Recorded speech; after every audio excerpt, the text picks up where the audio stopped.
Hello competitors, my name is Jose Rodriguez and I serve as the State Vice President of Career Development for Arkansas's DECA. I'm here going to explain on one of the competitive events that DECA offers, which is the Entrepreneurship Series events. So in this event, which is entrepreneurship, so there are two parts to it. There is the individual one and the team decision one. So the individual one, it sounded like, there's only one competitor and they compete alone, while the other one, which is the team decision one. So in the team decision one, you can have either 1, 2, or 3 competitors. So and these two, basically they're similar, and what the only difference is the way how scores is done between these two types of events. So but overall they are the same, and personally I've competed individually. So my experience in entrepreneurship, I had a great experience. So this is my second year competing in this same event, since I love entrepreneurship so much.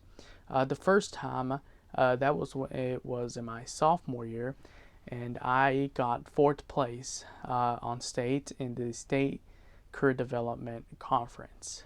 But this year, which is 2021, I've got 2nd place and qualified for the International Career Development Conference, which it was going to be held virtually due to the pandemic.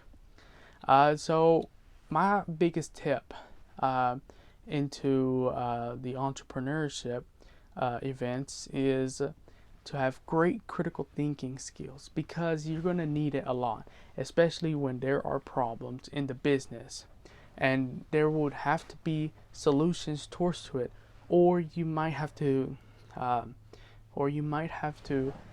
decide on different products, which is best. And the thing is, you have to go by what your company's vision is, and it is very important to do so.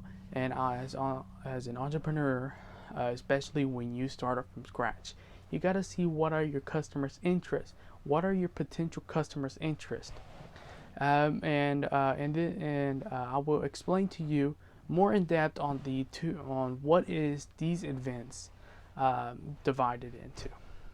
So the majority of the events in DECA are in 2 parts. The first part is the exam, which you take a test based on what you know in the entrepreneurship subject, and usually it's about 100 questions.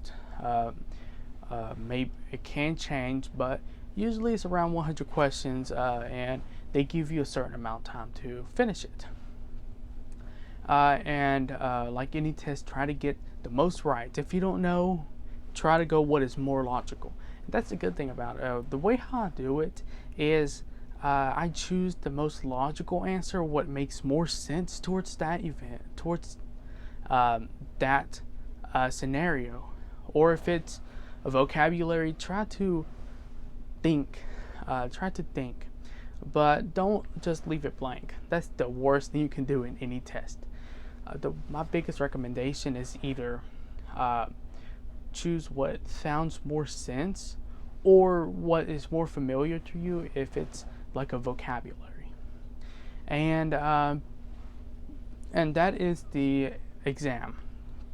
The other one is the performance, in which, besides having good skills in your mind, knowing what is entrepreneurship, you also have to perform. And that is the good thing about DECA. DECA does not only test you on what you know, but how to apply them in your future, which is the good thing. Because knowing so much in your mind is a good thing, but if you don't know how to apply it into the real world, then there could be a problem. In which that is the good thing, because DECA lets you have the opportunity to have an experience on what is going on in the real world. The business field is very competitive, and only the best, like many people say, only the best will survive. And DECA is putting you into this atmosphere, into the business field, and that is the good thing, honestly. So in the performance, so basically, usually you have a judge in front of you who will score you, and the score is usually up to 100. So the judge rates you on various categories, and my biggest recommendation into this is to use your brain, use what you know, and try to go what is the best, and answer what they want you to do. And usually in the performance, they give you 10 minutes to read the situation and brainstorm and write notes. So during those 10 minutes, try to find a solution or try to answer what they want you to do. It can be like a problem in the company and they want you to fix it, or they want you to choose between two products and what is the best based on your company's mission. So use your brain and apply as much vocabulary as you want. The purpose into this is trying to get you prepared into the business world. Try to get you prepared, in which it is important to do so. So if you are a person who likes to think and likes to apply various skills, for example, marketing, finance, and also relationships with the customer, it's important to have these skills in entrepreneurship. And if you do have those skills, I highly recommend you into competing in this event, because entrepreneurship, for me, it's very different compared to other events, where in entrepreneurship you get to taste a bit of everything, and that is the great thing behind entrepreneurship. But also